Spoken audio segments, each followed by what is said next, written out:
Ito ang mga file na gustong makita ng lahat na naglalaman ng pangalan ng pinakamakapangyarihang tao, CEO, politiko at sikat sa Hollywood. Isang pangalan ang yumanig sa monarkiya na nagdulot ng tanong, ito na ba ang katapusan ng institusyon sa Britanya? Ako si Josh. Sa episode na yon ng The Infographic Show, ipapakita namin kung paano nasira ng Epstein Files ang isang miyembro ng Maharlika. Noong Oktubre 2025, dahil sa pressure tungkol sa kaugnayan niya kay Jeffrey Epstein, inanunsyo ni Prinsipe Andrew na isusuko niya ang mga titulo at parangal bilang Maharlika. Ginawa niya ito para hindi makaabala sa pamilya ng Maharlika, ngunit hindi nagtagal ang kanyang pag-asa na tapos na ang mga problema niya. Makalipas lang ng wala pang 2 linggo, inihayag ni Haring Charles na mawawala na kay Andrew ang lahat ng natitira niyang parangal bilang Maharlika, kabilang ng titulong prinsipe na hawak niya mula pagkasilang. Simula ngayon, si Andrew Mountbatten Windsor na lang siya. Pinapasuko rin sa kanya ang list ng Windsor Mansion na tinirhan niya ng mahigit 20 taon. Pebrero 2, 2026, naglabas ang gobyerno ng US ng 3 milyong dokumento, pinakamalaking batch na inilabas at tampok ulit ang dating prinsipe. Lumabas sa mga email na inimbitahan ni Andrew si Epstein sa Buckingham Palace noong Setyembre 2010. Noong Pebrero 2011, may mensahe siyang pinapalakas ang loob ng nahatulang sex offender. Magkasama tayo rito, maglalaro pa tayo ulit. Nangyari ito matapos niyang sabihing tinapos niya ang ugnayan noong Disyembre 2010. Lumabas ang mga larawan na si Andrew ay nakaluhod sa ibabaw ng batang babae sa sahig, kaya mas maraming tanong kung ano ang nangyayari. May mga paratang mula sa di pinangalan ng biktima na sangkot si Andrew sa pagpapahirap at pagpatay. Nakakagulat ito at kadalasang iniwasan ng media. Hindi yon ang dahilan ng pagbagsak niya. May isang detaling nakakuha ng pansin ng mga investigador na naging sapat para mag-imbestiga ang Thames Valley Police. Malapit nang tuluyang masira ang reputasyon ni Andrew, lalo na matapos siyang tanggalan ng mga titulo ni Haring Charles na nakaapekto sa pamilya Maharlika. Ilang buwan nang nakalipas, sinabi niyang sapat na ang parusa sa kanyang kapatid. Pero ngayon, nagbago na. Mas matindi na ang mensahe ng Buckingham Palace. Ayon sa pamilyang Maharlika, ipinakita ng hari ang matinding pag-aalala sa patuloy na paratang kaugnay sa asal ni Mountbatten Windsor. Pagkalipas ng 10 araw, Pebrero 11, sinalakay ng Thames Valley Police ang bagong bahay ni Andrew sa Sandringham at inaresto siya. Nagsiyasat ang mga pulis sa 3 ari-arian na konektado sa kanya sa Berkshire at Norfolk dahil sa hinala ng maling pag-uugali sa tungkulin. Inaresto si Andrew sa kanyang ika-66 na kaarawan, eksaktong 666 na araw pagkatapos. Isang puting kabayo na may bakas ng dugo ang tumakas sa Royal Procession at tumakbo sa kalsada ng London. Sinasabing masamang palatandaan ito sa ilang bahagi ng internet, kayo na ang magpasya. Para sa iba pang detalye tungkol sa madilim na mundo ni na Andrew at Epstein, i-like, share at mag-subscribe. May iba pa kaming video na lalalim pa rito. Matapos ma-hold ng 12 oras, pinalaya siya habang inimbestigahan pa at walang kasong isinampa. Pero hindi pa rin siya ligtas dahil tuloy ang investigasyon. Sa komento ni Haring Charles, dinawin ko, dapat sundin ang batas. Halimbawa ito ng kilalang katatagan ng mga British sa gitna ng pagsubok. Para sa mga royals, isa itong sakunang hindi pa nangyari kailanman. Gaya ng sinabi ng royal commentator ng Australian TV channel ABC na si Julia Trident, ang pag-aresto ay isang mahalagang sandali sa kasaysayan ng monarkiya. Nasa hindi pa nararating na sitwasyon tayo na isang mataas na miyembro ng royal family ang naaresto, hindi pa ito nangyari sa makabagong kasaysayan. Huling beses na may royal family member na kulong ay noong 1649 ng nilitis, nahatulan at pinatay si Charles I dahil sa pagtataksil. Ano ang suspetsa kay Mountbatten Windsor? Hindi ba bababa sa siyam na UK Police Force ang nakumpirmang inimbestigahan ang mga ulat na nag-uugnay sa dating prinsipe kay Epstein? Ipinapakita ng bagong, inilabas ng US mula sa mga file ni Epstein ang maseryosong issue. Habang nagsisilbing UK Trade Envoy, umano'y nagbahagi si Andrew ng sensitibong dokumento at komersyal na impormasyon kay Epstein. Ang dating Duke ng York ay nagsilbi mula 2001 hanggang 2011. Sa tungkuling ito, nagkaroon siya ng pribilehiyong akses sa matataas na opisyal ng gobyerno at negosyante sa buong mundo. Ayon sa mga email, tuwang-tuwa siyang ibinahagi kay Epstein ang resulta ng mga koneksyong iyon. Noong ika-7 ng Oktubre, 2010 ipinadala ni Andrew kay Epstein ang detalye ng kanyang mga biyahe bilang trade envoy sa Singapore, Vietnam, China at Hong Kong kasama ang mga kasosyo sa negosyo ni Epstein. Pagkatapos ng biyahe noong Nobyembre 30, ipinadala raw ni Andrew kay Epstein ang opisyal na ulat ilang minuto lang matapos matanggap ito mula kay Amit Patel, ang dati niyang espesyal na asistente. At iyan ay simula pa lamang. Noong 2019 sa isang kontrobersyal na panayam ng BBC, sinabi ni Andrew na huling nakita niya si Epstein sa New York noong unang bahagi ng Disyembre 2010 para tapusin ang kanilang pagkakaibigan. Ilang linggo pagkatapos, sa bisperas ng Pasko, nag-email daw siya kay Epstein. Isang kumpidensyal na briefing ukol sa pamumuhunan sa Helmand Province, Afghanistan na hawak noon ng mga puwersang British at pinopondohan ng UK. Sa email noong Pebrero 2011 iminungkahi ni Andrew na pwedeng mamuhunan si Epstein sa isang pribadong equity firm na binisita niya noong nakaraang linggo. Mukhang gumawa rin ng paraan si Andrew upang subukang ipromote ang mga pinansyal na negosyo ng kontrobersyal na negosyanteng si David Rowland kay Epstein. Nagkaproblema rin si Rowland sa mga regulator sa London at Luxembourg dahil sa kanyang bangkong Bank Haviland. Noong 2024 binawi ng European Central Bank ang lisensya ng bangko at inaapela ito ngayon ng bangko. Noong Mayo 2010 nag-email si Andrew kay Epstein. Dapat mong malaman nakikipagkita ako kay si David Rowland, ang pinakakatiwalaan kong tagapamahala ng pera na kilala mo na noon pa. Isang email noong Oktubre 2010 ay nagpakitang interesada si Andrew na mag-invest ang kontak ni Epstein sa negosyo ni Rowland. Aktibo siyang naghahanap ng mayayamang individual. Maaring ito ang sagot sa alinlangan ng iyong Chino. Noong 2011 isang email kay Epstein ang nagsabi na si Andrew ay iniimbestigahan sa ugnayan sa Azerbaijan at Turkmenistan pero inaprubahan ito ng gobyerno. Nasa kanya ang buong suporta ng kanyang ina at makikita pa natin mamaya na may iba pang ebidensya laban sa kanya. Malinaw sa ebidensya na maaring ginamit ni Andrew ang posisyon niya bilang UK Trade Envoy para sa sariling kapakanan at habang naglalako ng impluwensya para kay Epstein at ang kanyang kontrobersyal na tagapamahala ng pera. Ang problema para kay Mountbatten Windsor ay nangyari ito matapos mahatulan si Epstein bilang sex offender at malamang labag din ito sa batas ng Britanya. Sa opisyal na pananaw, ang mga UK Trade Envoy ay hindi mga lingkod bayan, pero ang kanilang tungkulin ay may kasamang mabibigat na responsibilidad. Dapat itago nila ang anumang impormasyong natanggap kahit tapos na ang tungkulin. Patuloy pa ring umiiral ang Official Secrets Acts ng 1911 at 1989. Hindi saklaw ng pagiging kumpidensyal ang agarang pagpapadala ng opisyal na ulat tungkol sa pakikipag-ugnayan sa mga dayuhang gobyerno kay Epstein tungkol sa kumpidensyal na usapan ng UK government. Pero hindi lang si Andrew ang makapangyarihang Briton na ginigipit sa mga file ni Epstein, pati iba nadidiin na rin. Laganap ang impluwensya ni Epstein. Si Lord Peter Mandelson, isa sa mga pinakamakapangyarihang opisyal sa gobyerno ng Britanya at Labour Party sa loob ng ilang dekada, ay napilitang magbitiw bilang UK ambassador sa US at umalis sa Labour Party. Bakit? Ibinunyag ng mga file ni Epstein na ipinasa niya ang sensitibong impormasyon ng gobyerno sa nahatulang sex offender. Ang mga email ay nagmula pa noong panahon ni Mandelson sa mga matataas na posisyon sa ilalim ng mga dating punong ministro na sina Tony Blair at Gordon Brown. Ipinakita ng mga iyon na ipinaalam kanya si Epstein tungkol sa pagbabago ng patakaran sa buwis, pagbebenta ng ari-ariya ng gobyerno sa krisis pinansyal ng UK at bailout ng EU sa ekonomiya ng Greece. Nagpadala ng pera si Epstein kay Ronaldo Avila da Silva, asawa ni Mandelson. Iniimbestigahan si Mandelson ng Metropolitan Police ng London dahil sa mga email. Daya ni Andrew, itinangi ni Mandelson ang ilegal na aktibidad. Anya, ang pagtanggap ng pera mula kay Epstein ng kanyang asawa ay nagpapakita ng pagkukulang sa aming pagpapasya. Ngunit ang mga pagbubunyag na ito ay nagdulot ng matinding pagkabigla sa politika ng Britanya. Ang punong ministro na si Sir Keir Starmer ay nasa ilalim ng matinding pagsisiyasat kung alam ba niya ang tungkol sa relasyon ni Mandelson kay Epstein noong itinalaga niya ito bilang embahador sa Estados Unidos. May nagsasabi na ang krisis at kawalan ng tiwala sa pamahalaan ay maaaring maging huling pako sa kabaong ng humihinang rehimen. Nagbitiw si Morgan McSweeney, Chief of Staff, dahil sa pagkakatalaga kay Mandelson. Kung mapatunayan totoo ang paratang, parehong sina Mandelson at Andrew ay maaaring makulong habang buhay. Pero sa kaso ni Andrew, maaaring umabot ang issue hanggang pinakamataas na antas. Sabi ni Andrew Lawney, iskolar na maharlika, maaaring matapos ang pamumuno ni Haring Charles III dahil sa iskandalo. Ang tanong ay kung alam ng hari ang mga mali ni Andrew at nagkunwaring walang alam. Sabi ni Lawney sa ABC News, kung alam ng pamilya ng maharlika ito at hindi nila kinompronta si Andrew, ang krisis ay hindi lang kay Andrew kundi pati na rin sa hari. Kung mapatunayang pinayagan ng hari ang illegal na gawain ni Andrew, maaaring mauwi ito sa iskandalo at matanggal siya sa trono. Kung akala mong iskandalo na ang prinsipay na aresto, paano pa kung ang hari na mismo ang arestuhin ng pulis?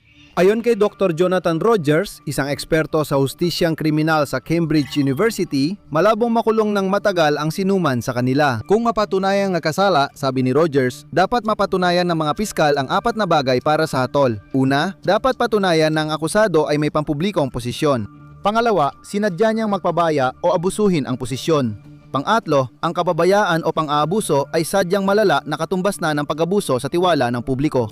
At pang-apat, na wala siyang particular na depensa para sa kanyang mga ginawa. Naniniwala si Rogers na ang pinakamalamang na kalalabasan ay magiging medyo magaan.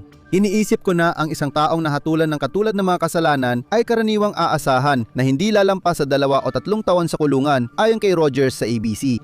Siyempre, ang kasong ito ay tatalakay lamang sa kapabayaan sa tungkulin na bahagi ng kwento ni na Andrew at Epstein, habang iniiwan namang hindi nareresolba ang mas mabibigat at mas alimuot na mga paratang.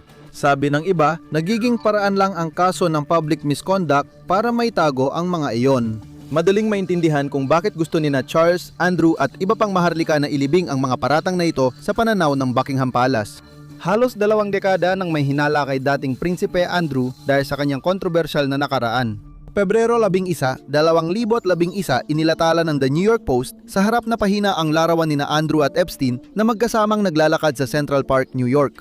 Andy kasama sina NYC sex creep Prince at Perv ayon sa headline. Ang larawang kuha noong Disyembre 2010 ang unang pampublikong ugnayan ng dalawa. Tandaan, sinabi ni Andrew sa BBC noong 2019 na nagpunta siya sa New York para personal na tapusin ang ugnayan kay Epstein dahil mas marangal ito. Naganap ang biyahe di ng tagal matapos makalaya si Epstein mula sa kulungan dahil sa kaso ng prostitusyon ng menor de edad. Kung totoo yon, maganda pa rin ang reaksyon ni Epstein. Imbes na alisin si Andrew sa listahan ng padadalhan ng Christmas card, nagdaos pa siya ng engrandeng salusalo para dito. Kalaunan, sinabi ni Andrew na isa lang itong maliit na salusalo sa hapunan. 8 o 10 lang kami roon sa tingin ko. Ayon sa mga email, kabilang sa mga bisita sina Woody Allen at asawa niyang si Sun Yi, TV presenters Katie Couric at George Stephanopoulos, komedyanteng si Chelsea Handler at talk show host Charlie Rose. Nag-email ang US entertainment publicist na si Peggy Siegel kay Epstein nang sumunod na umaga upang sabihing napakaganda ng gabi. Sa mutual na kasunduan, habang naglalakad kami sa parke, napagdesisyonan naming maghiwalay ng landas at umalis na ako. Hanggang ngayon, hindi ko na siya muling nakontak ayon kay Andrew sa Newsnight. Pagbalik niya mula sa biyahe, nag-email ang account na tila kay Andrew kay Epstein. Ang saya makasama ang pamilya ko sa US. Nasasabik ako makasama kayong muli sa lalong madaling panahon. Tatawagan kita bukas kasi ililipat ko ang pamilya sa Sandringham. Habang natatapos ang taon, nagpadala si Andrew ng mensahe na bumabate ng magandang Pasko at pagpasok sa 2011. Oo, maaring ibang paraan ng pagwawakas ng relasyon ng mga dugong bughaw, pero hindi naman pinapakita ng mga email na ito na itinaboy ni Andrew si Epstein, hindi ba? Lalong lumala ang sitwasyon ng may latala, ilang araw matapos ang unang litrato sa parke, ang isa pang kilalang litrato ni Andrew noong 2001 ng British Daily Mail. Makikita sa larawan na yakap niya ang baywang ng 17 anyos na si Virginia Giuffre habang nakangiti si Ghislaine Maxwell sa likod. Ang larawan ay nagdulot ng kontrobersya para kay Andrew. Noong Hulyo 2011, napilitan siya magbitiw bilang sugo sa kalakalan ng UK. Si Reyna Elizabeth Atega, na mas mapagparaya kay Andrew kaysa kay Haring Charles, ay nagsabing magpapatuloy si Andrew sa opisyal na paglalakbay bilang miyembro ng pamilyang Maharlika.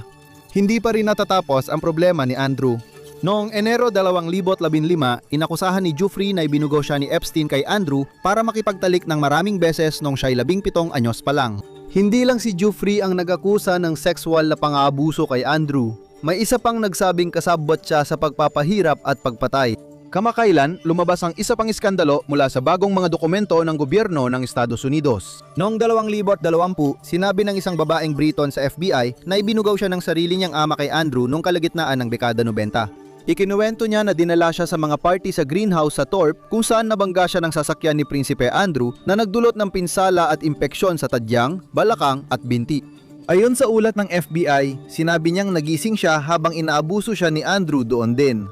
Kalaunan, kinuryente raw siya si Maxwell habang nanonood sina Andrew. Pagkatapos, binugbog siya ni Maxwell gamit ang walis at nabali ang ilong niya. Sinabi rin niyang inabuso siya ni Epstein sa isang mansyon sa Palm Beach. Hindi pa malinaw kung magsasampa ng kaso ang alinman sa mga biktimang ito gaya ng ginawa ni Giuffre. Ngunit ang naging epekto ng iskandalo ni Giuffre ay sadyang madula para kay Andrew na biktima. Matapos paratangan ni Giuffre si Mountbatten Windsor noong 2015, nirepaso ito ng London Metropolitan Police pero hindi na ito pinalawig. Malamang ay umasa si Andrew na mawawala rin kalaunan ang mahabang listahan ng mga paratang. ngunit nagkamali siya ng husto. Noong Hulyo 2019 muling inaresto si Epstein dahil sa sex trafficking at pang-aabuso sa maraming kabataang babae. Di maiwasang mapunta ang atensyon sa mga kasama niya, lalo na sa dating Duke ng York, na umano'y naging dahilan ng susunod na yugto ng kanyang kwento. Natagpuang patay si Epstein sa kanyang selda noong Agosto ng taong yon matapos umanong magbigti. Gayunpaman, hindi natapos ang matinding pagsisiyasat sa mga kasamahan ni Epstein nang siya ay namatay. Sa katunayan, lalo pa itong tumindi. Noong Nobyembre 2019, pumayag si Andrew sa masalimuot na panayam sa BBC at umatras sa pampublikong tungkulin dahil sa matinding batikos. Noong Enero 2020, sinabi ni US Attorney Jeffrey Berman na hindi nakipagtulungan ang Noe Principe sa investigasyon ng FBI kay Epstein. Kahit nangako siyang tutulong kung saan pwede, ito pa rin ang nangyari. Itinanggi ng mga abogado ng dating prinsipe ang mga paratang at sinabing publicity lang ang habol ng Department of Justice o DOJ. Imbes na tumanggap ng tulong mula sa Duke, 3 beses ngayong taon nag-alok ang Duke ng York na tumulong bilang saksi sa DOJ, ayon sa pahayag.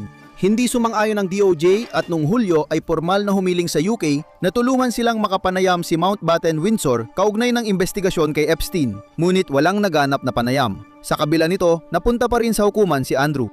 Noong Agosto 2021, kinasuhan siya ni Giuffre sa US ng sexual assault sa ilalim ng Child Victims Act. Pinapanagot ko si Prinsipe Andrew sa ginawa niya, sabi niya. Dagdag pa niya, hindi ligtas sa pananagutan ang makapangyarihan at mayayaman. Sabi niya, nakilala niya ang dating Duke habang naglalakbay kasama si Epstein mula 2000 hanggang 2002.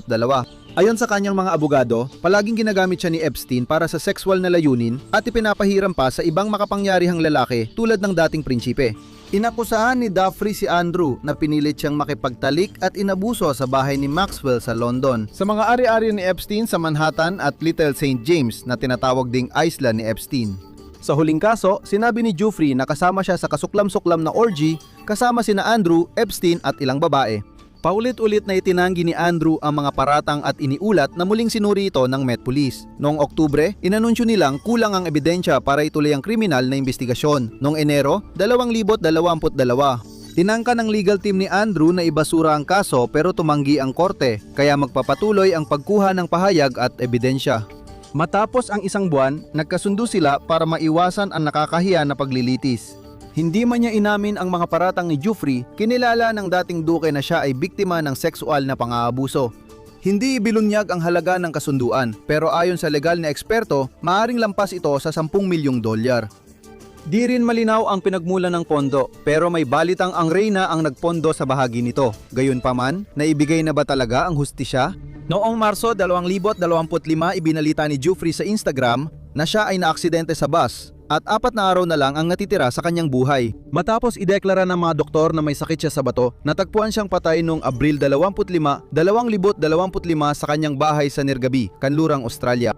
Ang iskandalo ni Epstein, aksidente sa bus, iniulat na pagpalyan ng bato laban sa kustodya ng asawa at restraining order ay binanggit na nakaapekto sa kanyang emosyonal na kalagayan. Gayunpaman, may mga hindi naniniwala sa kwento. Ayon kay Giuffre sa social media noong 2019, malinaw niyang sinabi na siya ay nasa mabuting kalusugan ng pag-iisip. Si Sky Roberts, ama niya, ay tumanggi sa kwento ng pananakit sa sarili, iginiit na hindi niya ito ginawa at may ibang gumawa nito sa kanya.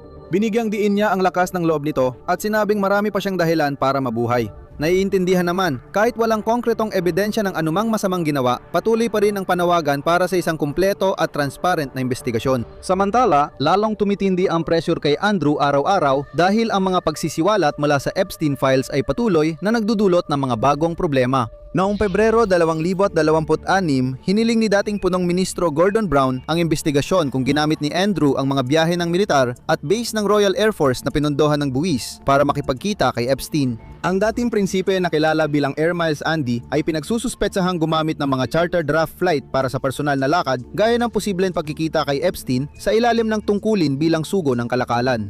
Noong Disyembre 2000, lumapag ang Gulfstream jet ni Epstein sa Ras Marham. Pagkatapos, pinatuloy siya ni Andrew sa Sandringham na 20 milya ang layo ayon sa mga dokumento ni Epstein. Ipinasa ni Maxwell ang tanong ng isang reporter ng Telegraph tungkol sa insidente kay Epstein at sinabing totoo ito at dapat niya itong sabihin. Sabi ni Epstein, kakakausap lang niya kay Larry, piloto niya, at totoo raw talaga.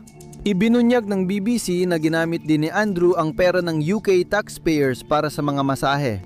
Ayon sa mga retiradong kawani, nagulat sila sa maluhong paggastos ni Andrew bilang trade envoy gaya ng sa mga masahe. Pero pati na rin ang tinatawag na hindi kailangang gastusin sa paglalakbay at hindi kailangang mga kwarto sa hotel para sa kanyang mga kasama. At kung tama si Andrew Lawney, maaaring mas malala pa ang darating para kay Randy Andy. Ang kanyang librong The Rise and Fall of the House of York ay nagsisiwalat ng totoong nangyari sa pagitan ng napahiya na prinsipe, financier at iba pa.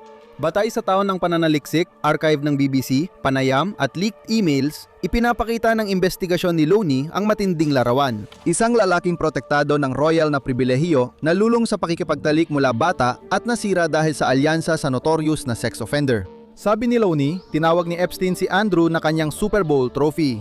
Ginamit niya ang prinsipe para makuha ang impormasyon at ipinasa ito sa Israeli Mossad at ibang banyadang ahensya ng intelihensya. Mas maaga, mas mahaba at mas malalim ang ilang dekadang relasyon ni Prinsipe Andrew kay Jeffrey Epstein kaysa sa dating inamin. Ang kanilang pagkakaibigan ay napakabastos na pati si Epstein, tinaguriang hari ng kink, ay nagulat sa sexual na pagnanasa ng prinsipe ayon sa libro. Sa isang panayam, ipinaliwanag ni Lawney na ang prinsipe ay isang kapaki-pakinabang na tangga na nagbigay kay Epstein ng kredibilidad at akses sa mga lider ng politika at mga oportunidad sa negosyo. Inalok ni Epstein si Andrew ng tansang mapabilang sa sobrang mayaman at maranasan ang matagal na niyang pinapangarap na buhay. Walang katapusang supply ng mga babae, pagkakataon na kumita ng maraming pera, isang tao na magpupundo sa marangyanyang pamumuhay, pati na rin ang magbayad ng mga utang ng dati niyang asawang si Sarah Ferguson. Ayon kay Lawney, hindi namamalayan ng British Royal na espiya siya para kay Epstein at inilalagay din niya ang sarili sa panganib kaya naging perpektong kasangkapan siya.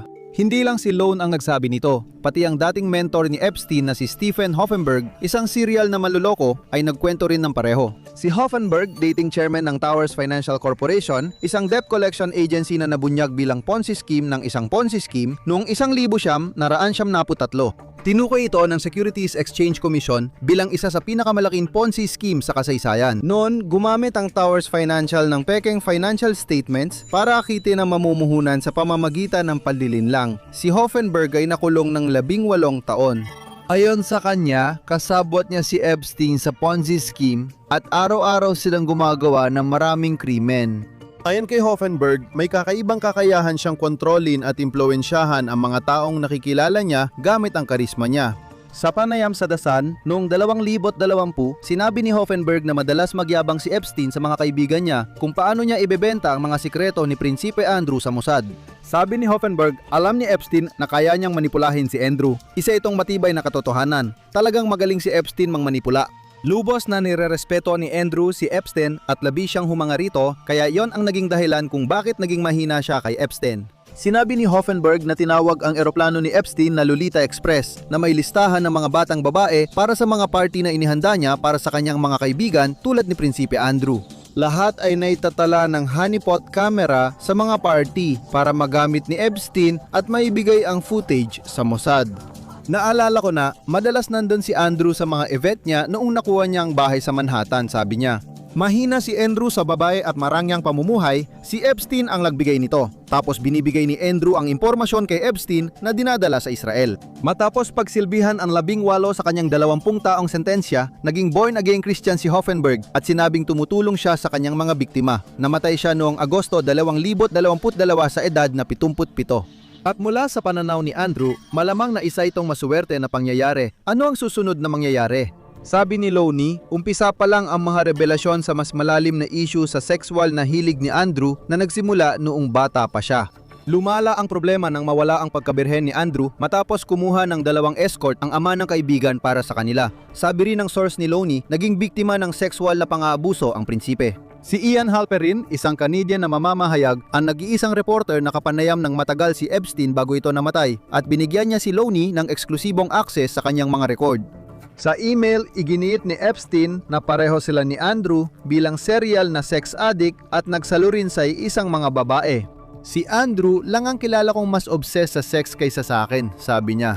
Sinabi niyang ang prinsipe ang pinakabastos na hayop sa kama at gusto pa nito ng mga bagay na kinky kahit para sa akin na hari ng kink. Ibinunyag din ni Lawney na ang orihinal na mga isinampa ni Jeffrey ay nagsasaad din na si Andrew ay naglabi para kay Epstein matapos itong maaresto na nagtatrabaho upang matiyak na magaan lang ang sentensya nito. Sinuklian ni Epstein ang pabor sa pamamagitan ng pagbabayad ng malalaking utang ng kanyang dating asawa, si Sarah Ferguson.